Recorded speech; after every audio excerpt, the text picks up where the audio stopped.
brincando igual vocês brincam aí de se esconder.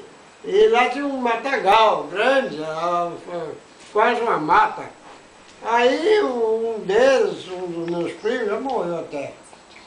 Ele chegou assim assustado e eu vi aí uma mula sem cabeça, não sei o quê.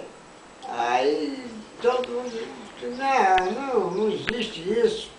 Mas aí eu, sendo menos experiente, que eu achava que eu era menos experiente, eu falei, já sei o que é.